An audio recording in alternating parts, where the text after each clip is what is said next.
종려주일이란 예수님께서 십자가에 못 박혀 죽으시던 그 주간에 이제 주일에, 금요일에 돌아가셨고 주일에 예루살렘 성으로 들어가시는데 많은 사람이 종려나무 가지를 길에 깔거나 또는 손에 들고 흔들면서 예수님의 입성을 환호한 것을 기념하여 지키는 주일이 종려주일입니다.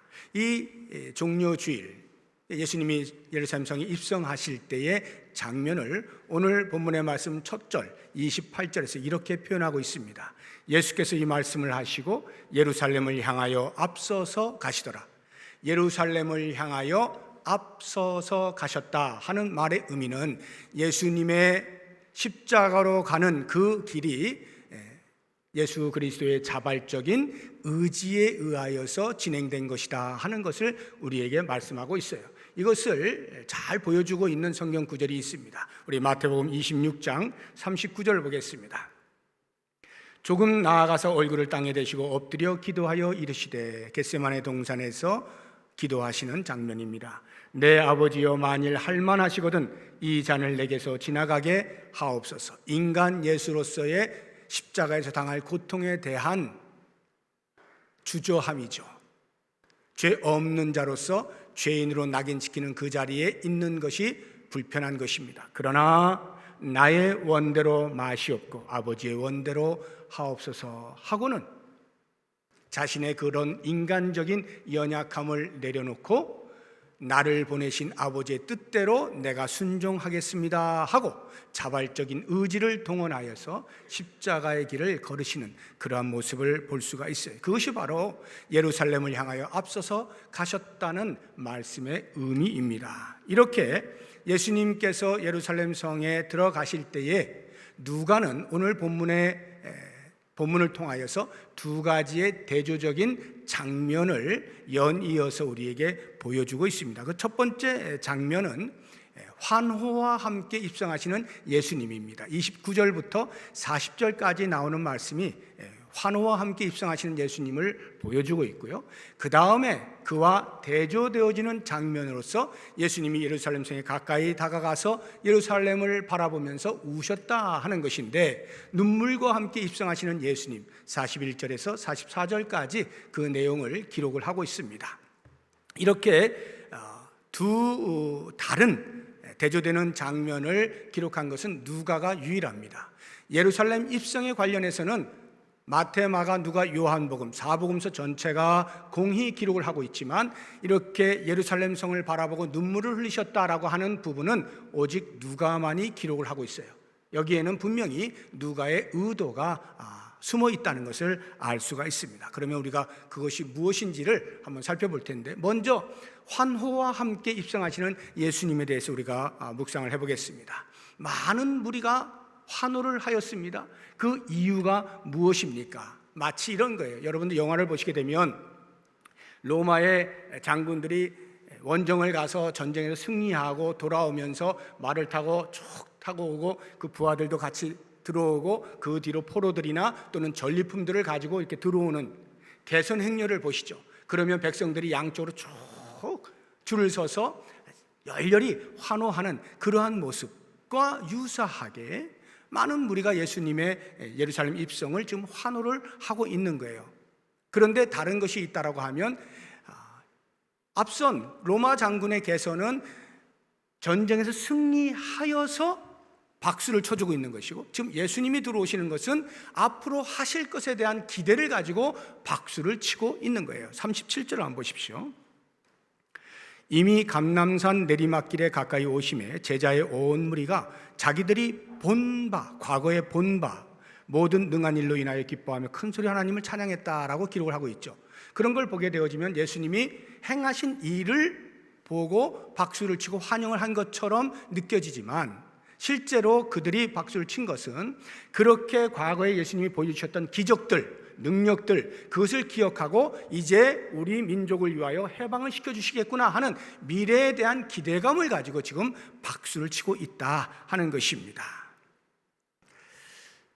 그런데 이렇게 왕으로 입성하시는 예수님의 그 모습과 실제 그가 나타나서 그들의 눈 속에 들어오고 있는 그 모습에는 사뭇 다릅니다. 아이러니, 모순이 있고 아주 우스꽝스러운 모습으로 연출이 되고 있는 것입니다. 그러니까 상황과 연출, 그 모습이 엇박자가 나고 있는 거예요. 어울리지가 않는다 이 말이에요. 왜 그러냐 하면 개선 장군이 또는 전쟁에 승리하고 돌아온 왕이 그냥 들어오지 않죠. 말을 타고 들어옵니다. 갈기를 휘날리면서 말 위에서 백성들을 내려다보면서 위험 있게 그렇게 들어오는 것 아니겠어요? 그런데 예수님은 지금 말을 타고 들어오시는 것이 아니라 어린 나귀 새끼를 타고 들어오시는 것입니다. 아무도 타보지 아니한 30절을 보세요. 이르시되 너희는 맞은편 마을로 가라. 그리로 들어가면 아직 아무도 타보지 않은 나귀 새끼가 매여 있다. 내가 그거 타고 들어갈 거야. 이 말씀을 하시는 것입니다. 아무도 타보지 아니한 어린 나귀다 할 때 우리가 연상해 볼 수 있는 것은 아무도 타보지 않았으니까 손이 타지 않은, 즉 순결한, 순전한 그런 의미로 우리가 생각을 해볼 수가 있어요. 또는 어린 나귀니까 매우 유약하다라는 느낌을 받을 수가 있죠. 그거 어른이 타면 푹 주저앉는 거 아닐까? 이런 생각이 들 정도로 유약하게 느껴지죠. 또 다른 하나는 아주 초라한 겁니다. 말을 타고 등장을 하셔야 되는데 왕이라면 적어도 어린 나귀, 그것도 아마 이렇게 타면은 발이 끌리지 않을까요, 바닥에? 그러한 정도의 아주 초라한 그러한 모습을 우리가 쉽게 연상을 할 수가 있어요. 그러면 성경은 과연 어린 나귀를 타고 입성하시는 예수님을 어떻게 평가하시는가?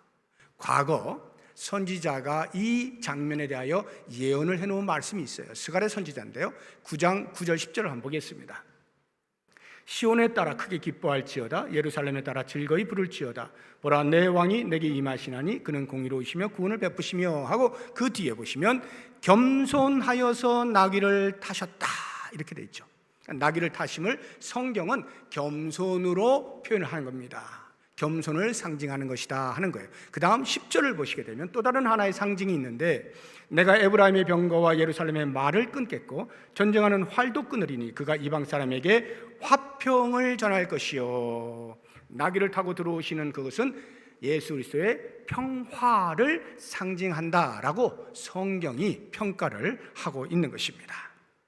그렇다고 한다면 예수님께서 겸손의 왕으로 지금 예루살렘 입성을 하신다라고 할 때 그 의미는 보통 우리가 생각하는 이 땅의 왕은 힘으로 지배를 하는 거잖아요. 그게 권력 아니에요. 그런데 예수님은 힘으로 지배하는 왕이 아니라 사랑과 섬김을 통하여서 세상을 다스리는 그러한 왕이시다, 이렇게 표현을 하고 있는 것입니다. 예수님 스스로도 당신을 가리켜서 그렇게 이야기를 해요. 마태복음 11장 29절을 보시면 나는 마음이 온유하고 겸손하다 이렇게 표현을 하고 있죠. 만약 제가 그렇게 표현하면 여러분들은 아마 어우 저 교만한 것 이렇게 말씀하실 거예요. 사람이 자기를 가리켜서 나는 겸손해요, 이건 겸손한 게 아니죠. 굉장히 교만한 거예요. 그런데 예수님은 그렇게 말씀하실 때 의미가 있는 거예요. 왜 그런 말씀을 하셨을까? 실제로 예수님이 얼마만큼 겸손하시기에 스스로를 이렇게 말씀하실까? 많은 증거들이 있죠. 예수님의 일대기 가운데 찾아내라 하면 뭐 끝도 없어요. 그 가운데 제가 대표적으로 예수님의 탄생 때부터 죽을 때까지 대표적인 세 가지 한번 말씀을 드리면, 탄생 자체가 예수님은 겸손이었어요. 우리 빌립보서 한번 보겠습니다. 2장 5절 이하인데요. 너희 안에 이 마음을 품으라. 곧 그리스도 예수의 마음이니. 그 마음이 어떤 마음인지 봅시다. 그는 근본 하나님의 본체시나 하나님과 동등됨을 취할 것으로 여기지 아니하시고 오히려 자기를 비워 종의 형체를 가지사 사람들과 같이 되셨다 하는 그러한 마음, 이것을 가리켜서 겸손이라는 거예요. 신학적 용어로는 이것을 자기 비하라고 표현을 합니다. 비하라고 하는 것은요, 우리가 보통 말하는 겸손에서 제일 밑바닥에 있는 겸손이, 제일 밑바닥에 있는 이게 비하예요. 예수님의 자기 비하, 태어나실 때부터 이미 신이신 예수님께서 인간의 몸을 입고 오신 이 자체가 더 이상 낮아질 수 없는 자기 비하, 겸손이다 하는 것입니다. 뿐만 아니라 이렇게 예루살렘 성에 들어가실 때 어린 나귀를 타고 들어가시는 것, 품격이 맞지 않잖아요. 왕에게 나귀 새끼? 이거 어울리지 않는 것입니다. 발이 질질 끌리는 그러한 모습, 너무나 우스꽝스러운 것입니다. 그런데도 예수님께서는 그 모든 체면과 채통을 다 버리시고 그 어린 나귀를 타고 들어가셔요. 왜? 선지자를 통하여서 이미 오래전에 예언을 해놓았기 때문에 예수님께서는 그 예언의 말씀을 성취하시기 위하여 순종함으로 어린 나귀를 타고 들어가시는 거예요. 그 정도로 예수님이 겸손하시다 하는 것을 알 수가 있고, 이제 마지막 죽음의 자리를 한번 보십시다. 십자가에서 죽으시잖아요. 이것이 어느 정도의 겸손인지 사도 바울은 이렇게 표현합니다. 빌립보서 2장 8절인데요. 사람의 모양으로 나타나서 자기를 낮추시고 죽기까지 복종하셨으니 곧 십자가에 죽으심이라. 죽기까지 낮아지셨다 이 말이에요. 예수님의 십자가에서 죽으심이 왜 낮아지심일까 생각해 보세요. 그 십자가의 자리는 아버지이신 하나님의 저주를 받은 자리로 나타나는 곳이에요. 뿐만 아니라 인간들에 의하여 당신이 대신하여 그 죄사함을 위해서 죄를 모두 짊어지고 돌아가실 수밖에 없었던 그 대상인 인간들이 너 죄인이구나 하고 낙인을 찍는 자리가 십자가의 자리예요. 그 십자가의 자리를 피하지 아니하고 끝까지 버텨내서 결국 죽으시기까지 예수님은 겸손하신 거예요. 그러니까 태어나면서부터 죽으시기까지 예수님은 전체가 다 겸손이었던 것을 우리가 알 수가 있습니다. 그래서 예수님은 예루살렘 성에 들어오실 때에 위엄 있는 왕으로서가 아니라 이렇게 겸손의 왕으로 입성을 하셨다 하는 것이 아이러니고요. 또 다른 아이러니는 평화의 왕으로 오셨다는 것인데, 보통은 왕이 자기 나라를 위한다면 과거에 옛날에 고대에는 밖에 나가서 전쟁을 해서 칼을 휘둘러서 영역을 확장시키는 거잖아요. 이게 왕이 하는 일인데, 그렇게 예수님은 오시지 아니하시고 평화로 새로운 나라를 건설하시는 왕으로 예루살렘 성에 입성을 하신 겁니다. 생각해 보세요. 무리들이 지금 환호를 하잖아요. 그 환호하는 이유가 뭐예요? 예수님이 왕이시다 이렇게 찬송하고 노래를 부르는 이유가 뭡니까? 왜 종려나무까지 흔들면서 이렇게 대대적인 환영을 하는 것일까요? 거기에는 더 이상 억압되지 아니하고 이제 우리들을 해방시켜 주실 왕, 정치적인 왕, 군사적인 왕으로서 그렇게 환영을 하는 거잖아요. 그러니까 그 환호 뒤에 숨겨져 있는 진실이라고 하는 것은 칼부림에 의한 피비린내예요. 이게 그 환호 속에 숨겨져 있는 진실인 것입니다. 그런데 예수님께서는 그렇게 오신 것이 아니란 말이죠. 칼을 휘두르기 위해서 오시지 않았어요. 평화를 주시기 위해서 오셨는데, 우리 인간에게 있어서 정말 필요한 평화가 뭡니까? 하나님과의 평화 아니겠어요? 하나님과 단절되었던 삶에서 다시 회복되어서 하나님께로 나아갈 수 있는 하나님과의 평화죠.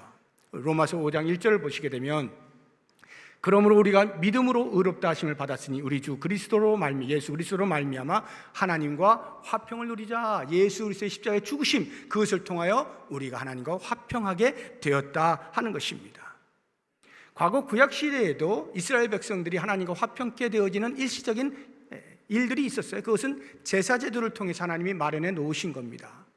짐승을 죽여서 피를 내므로써 우리 인간의 죄를 짐승에게 전가시키는 거죠. 그래서 일시적으로나마 임시적으로나마 죄 없다 함을 여기고 하나님과 화평되게 하는 그러한 방편이 있었던 거예요. 그러나 이 제사 제도라고 하는 것은 반복되어지죠. 끊임없이 반복되어지는 거예요. 그러니까 임시적이고 일시적이고 무엇보다도 상징적인 행위에 불과했던 거예요. 그것을 예수 그리스도의 죽으심을 통하여서 영단번 제사를 드리게 하여서 하나님과 영원한 화평을 누리게 하시죠.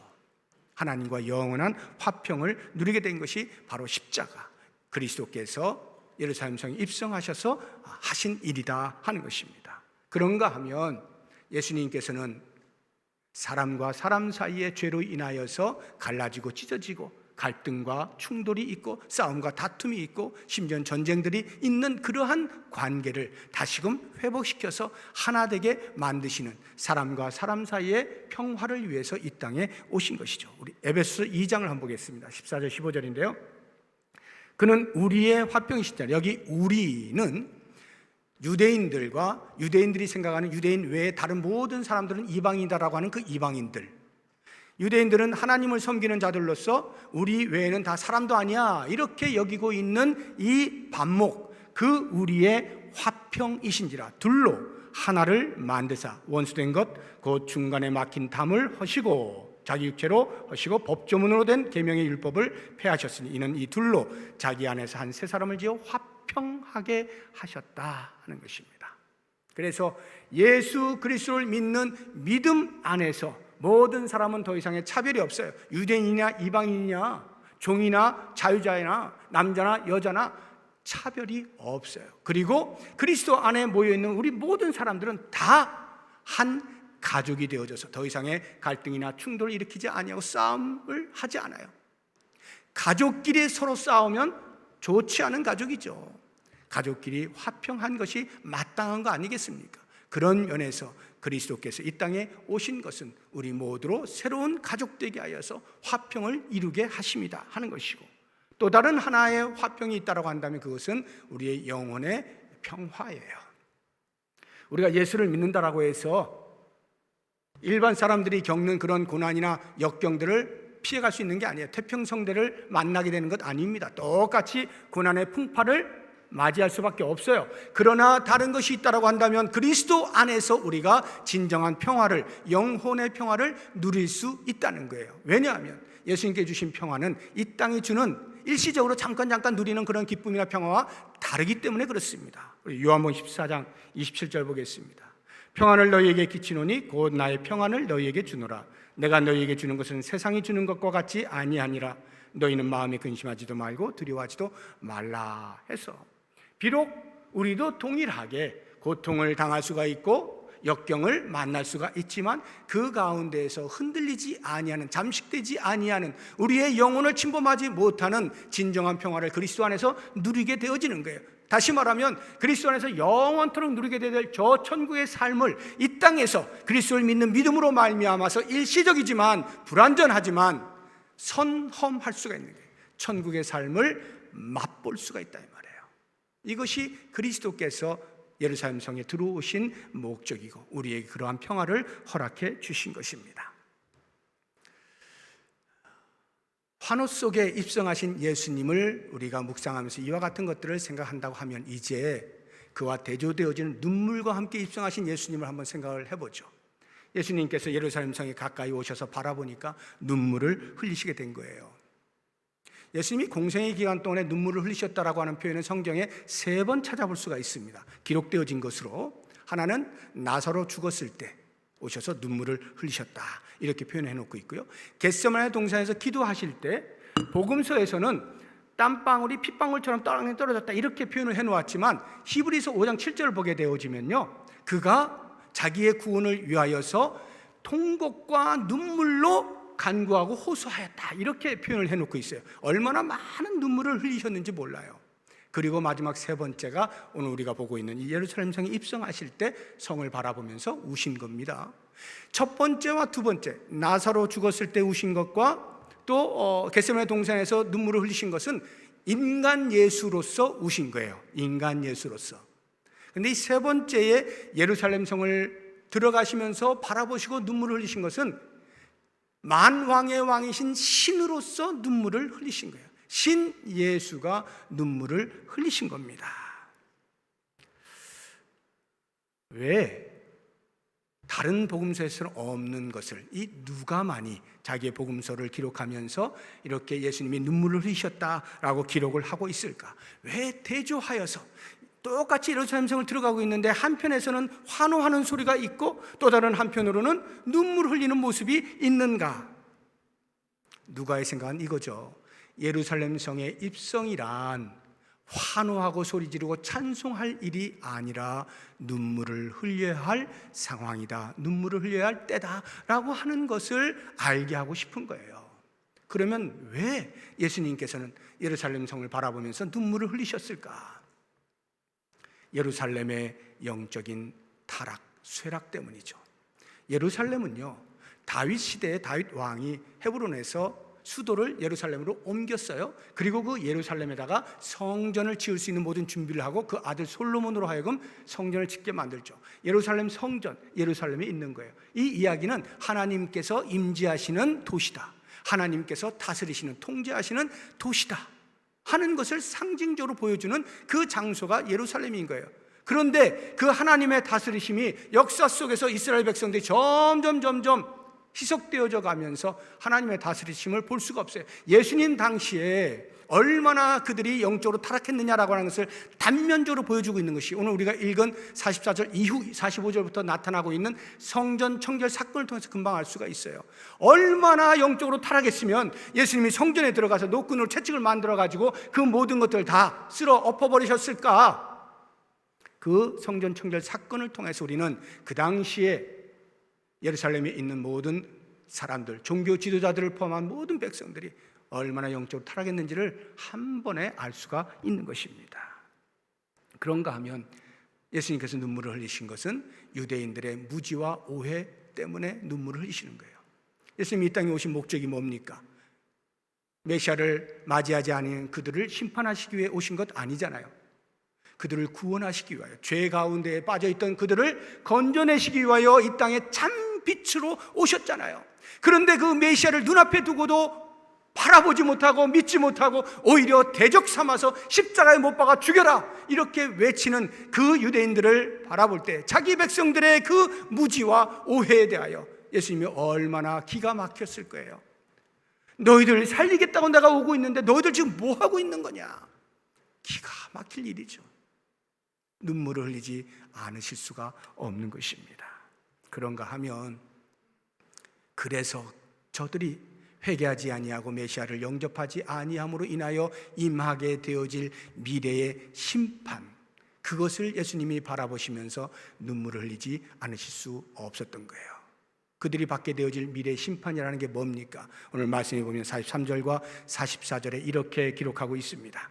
날이 이를지라 내 원수들이 토둔을 쌓고 너를 둘러 사면으로 가도, 이거는 예루살렘 성을 둘러싸고 있는 로마 군인들, 역사적으로 AD 70년에 로마 장군 티투스에 의해서 실제로 이러한 일이 일어나게 됩니다. 그래서 그 예루살렘 성을 둘러싸는데 그 예루살렘 성 높이만큼이나 토둔을 주변에 이렇게 쌓고 이제 거기서 이렇게 침략해 들어가기 위하여서 그렇게 하는데 한 3일 정도밖에 걸리지 않았다는 거예요. 유대 전쟁사를 보게 되어지면. 그리고 그냥 하루아침에 몰락이 되어져 버린 거예요. 그 다음 보십시오. 또 너와 및 그 가운데 있는 내 자식들을 땅에 메어치며 돌 하나도 돌 위에 남기지 아니할 만큼 완벽한 멸망을 당하여 AD 70년에 그 사실을 미리 바라보시면서 예수님께서 눈물을 흘리시는 거예요. 이것은 물론 궁극적으로는 마지막 종말의 때에, 마지막 심판의 때에 회개하지 아니하는 사람들을 바라보시면서 눈물을 흘리시는 그러한 모습까지도 우리가 생각을 해볼 수가 있습니다. 오늘 제가 이와 같은 그 누가에 대조되어지는 두 장면, 한편으로는 크게 환호하지만 사실은 그 뒤에 숨겨져 있는 칼날, 피비린내, 그러면서 그것을 지적하기라도 하시듯이 예수님께서는 들어가시면서 성을 바라보시고 눈물을 흘리시는 이 예루살렘 입성, 이 장면을 통해서 다시 한번 말씀을 정리하여 보게 되어지면 우리가 예수를 믿어서 예수를 닮는다 할 때 어떤 면을 닮을 것이냐? 무엇보다도 섬김을, 겸손을 담는 거예요. 사랑을 담는 거예요. 나도 예수 믿는 사람으로서 이 세상에 대하여 겸손히 섬기며 사랑하며 살아야 되겠다, 이런 결심을 할 수 있어야 되고요. 또 다른 하나는 위로 하나님과 화평을 누린 자로서 마땅히 옆으로 내 형제자매들 이웃들과 평화롭게 살 뿐만 아니라 어떤 일어나는 사건들에 의해서 일희일비하면서 울고 웃고 하는 것이 아니라 누구도 건드릴 수 없는 내 영혼의 평화를 그리스도 안에서 경험하고 누릴 수 있기를 위하여서, 그 그리스도의 평화를 실천할 수 있기를 위해서 다짐할 수 있어야 하는 것입니다. 그리고 무엇보다도 우리가 눈물을 흘리는데, 특별히 이제 우리가 고난주간을 맞이하게 되면서 우리의 죄를 돌아보면서 회개의 눈물을 흘리겠죠. 그리고 그럼에도 불구하고 여전히 사랑하시는 주님 때문에 감사의 눈물을 흘리겠죠. 그래서 내가 어떻게 살아야 되겠다라는 결심의 눈물도 흘리겠죠. 그 어떤 눈물보다 앞서서 우리가 반드시 흘려야 할 눈물이 있다고 한다면 세상을 바라보면서 안타까운 마음을 가지고 한 영혼의 구원을 향한 눈물을 흘릴 수 있어야 돼요. 예수님이 예루살렘 성에 들어가실 때 눈물을 흘리셨어요. 아마 그 당시에 유대인들의 입장에서 보면 그것이 마지막 기회였을 거예요. 회개할 수 있는 기회였어요. 예수님을 십자가에 못 박는 대신에 오히려 예수님을 믿어서 죄사함을 얻고 구원을 얻게 되어지는 그러한 기회였는데 그것을 놓치는 거 아니에요. 그것을 바라보시고 안타깝게 눈물을 흘리시는 예수님, 이 시대를 생각해 보십시다. 예수님이 이제 마지막 날 다시 오시게 될 거예요. 다시 오시는 그날까지 하나님의 보좌 우편에 앉아 계시면서 이 땅을 바라보시고 세상을 바라보시고 뭘 하실까요? 눈물을 흘리시겠죠. 한 영혼이라도 죽기로 돌아와야 되는데 그렇지 못한 이 세상을 바라보면서 또한 눈물을 흘리실 거예요. 우리가 이 종료주를 맞이하면서 무엇을 생각해야 될까요? 예수님의 마음을 담아야 되지 않겠습니까? 눈물을 흘리시는 예수님의 눈에서 눈물을 닦아낼 수 있는 일을 해야 되지 않겠어요? 한 영혼을 주께로 돌아오게 하는 일에 쓰임받아 그 사명을 감당함으로써 예수님의 눈에서 눈물을 닦아낼 수 있는 그러한 사명을 감당하기로 작정하는 이러한 날이 되어야 하지 않겠냐 이 말이에요. 우리가 고난주간을 맞이하게 되면서 나와 기도하고 형식적으로 그리스도의 고난에 동참하는 척할 필요가 없어요. 그렇다고 우리가 금식하면서 스스로 육신을 옥죄어 가면서 그렇게 할 필요도 없어요. 의미와 상징을 깊이 생각하라고요. 예수님께서 도대체 왜 이 땅에 오셨는가 하는 이 부분을 깊이 묵상하면서 일상처럼 똑같이 살되 그 묵상의 깊이를 더해가면서 특별히 세상을 향하여서 예수님의 눈에서 눈물을 닦을 수 있는 그러한 복음 전도, 한 영혼을 구원하겠다는 구령의 열정을 가지고 사명을 잘 감당하기로 그래 다짐하고 작정하시고 실제의 삶을 살아낼 수 있는 우리 모두가 될 수 있기를 주의 이름으로 축복합니다.